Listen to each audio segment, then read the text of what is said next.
we are back in action. Mid-round of round 4.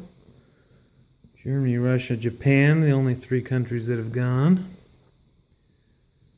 Germany built a destroyer and again stayed off of the island. Now, contemplated Scotland, just didn't think that gave them a bonus enough to risk putting their navy out there in range of bad guys. Factory's still damaged at 19, so they are just transporting units up to Norway, filling in this territory on the coast. They had a big push into one of these 4 territories. If you remember last round, Russia had kind of grouped in a straight line those 2 territories and then Western Ukraine and Ukraine, daring Germany to do what they must. And what Germany did was pool everything they could reach right in Belarus, leaving the other 3 alone and then just kind of pooling up on the border.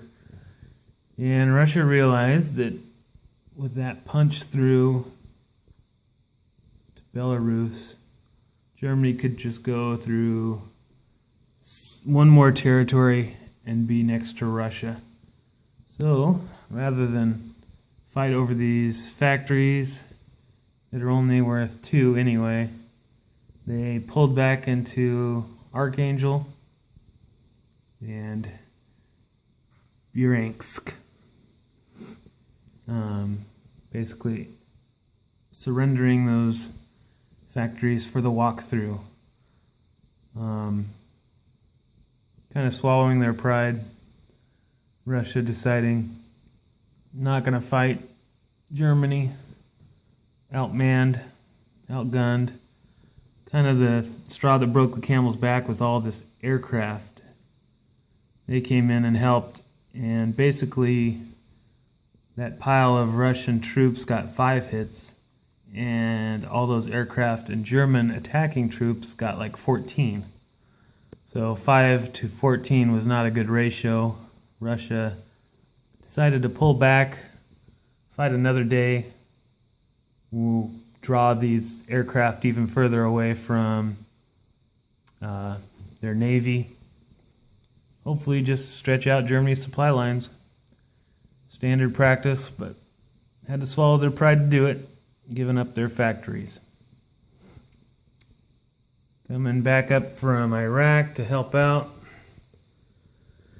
Still just pooling, no attack. Japan. Did not attack them either. You don't want a bunch of Russian territories up in Mongolia. Didn't have a lot of troops at their disposal, so didn't get a lot of push into China. They took a few territories right here. Those are just going to get taken back. 2 factories going now. A couple transports.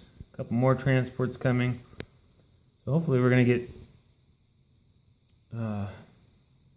boots on the ground and have some impact in Asia.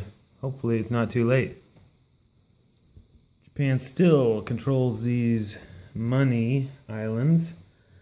Moved away from Calcutta because they didn't have the troops to do anything. Moved over here. Took away one of the 2 Anzac national objectives. And then also came down from Japan to the Caroline Islands. So they have, sorry about the shadow, but they have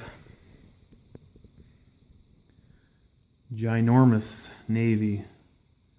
Brought some bombers in, also brought 3 fighters. There's an air base there so they can scramble, plus they have a longer range of 5. Battleships, cruisers, destroyers, subs, more destroyers, 4 carriers, bombers. So basically, they are threatening any boats that decide to stick around down here. They were not able to block U.S. escape route 1, 2, 3 back up to Hawaii, where they'll be able to meet up with this large navy if they so choose.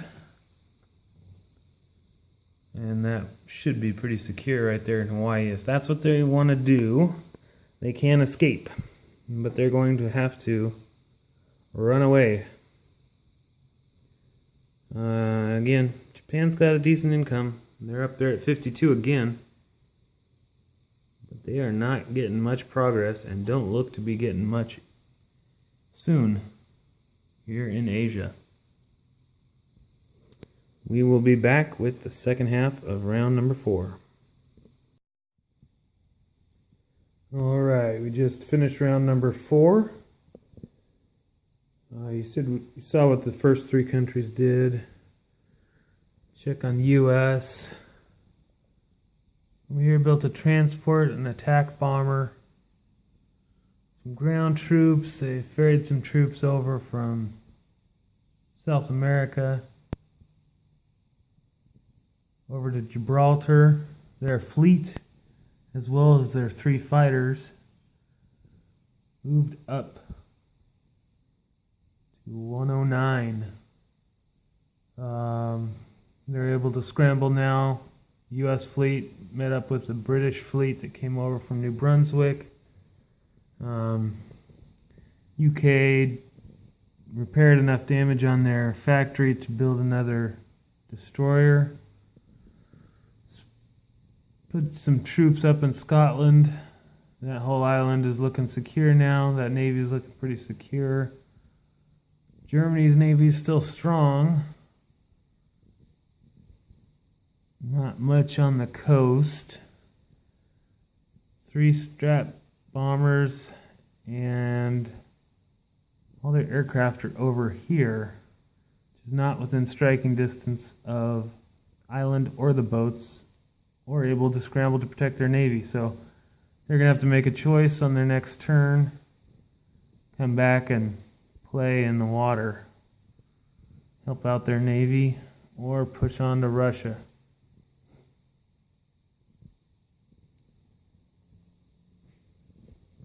Down here, Italy built another cruiser, figuring that gives them 4 ships to bombard with their 2 transports.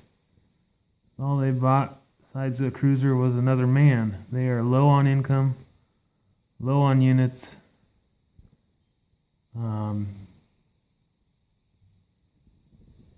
UK had come in and taken Greece, and then fortified Syria, kind of taking away landing spots in case Italy and Germany wanted to come try and take out my navy. So UK took out Greece, taking away a landing spot for the fighters from Italy, and then fortifying Syria so that Italy could not take it,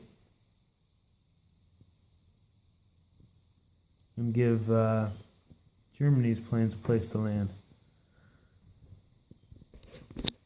So those boats are safe for now. UK built a factory. It's not looking good for Italy in the Mediterranean, with the UK pretty high on income right now. They are at 31. Plus, they retook all of Africa, giving them a 5 IPC national objective bonus. So that's nice. Already saw up here mostly, but what we saw also was Italy push in for a 2 IPC territory, Western Ukraine, move their artillery and infantry over and bring a bomber into the fun. It's not doing any good down here in a defensive role. Still within range, desperation attack, but thinking maybe it could punch a hole with some of these miscellaneous units, try and surprise Russia, blitz through somewhere in the future. We shall see. down here, well, let's start with China. China actually had a pretty nice round.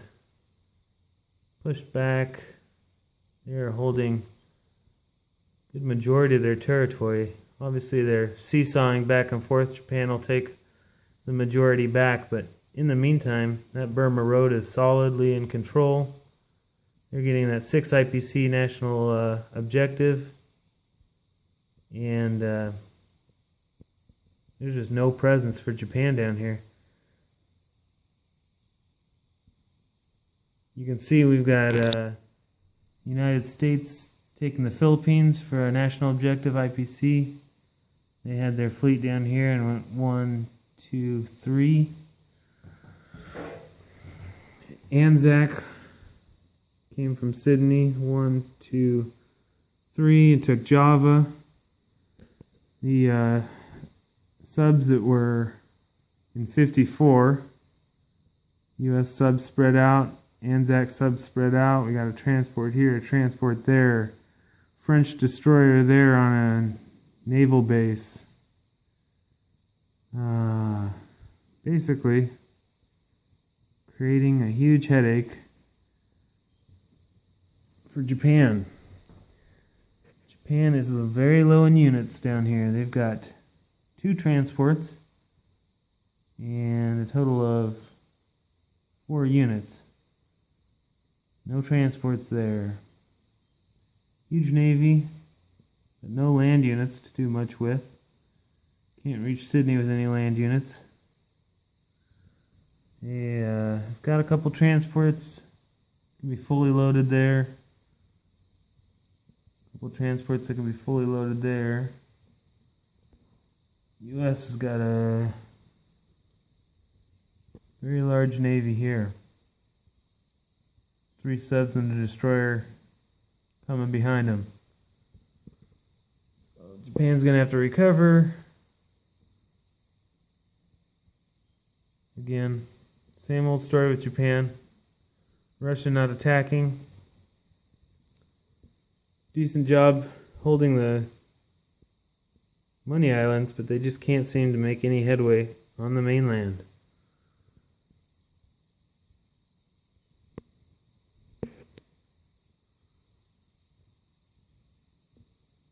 And that's it. Anzac actually saved their money. They didn't know what Japan was going to do, didn't want to put anything down in range.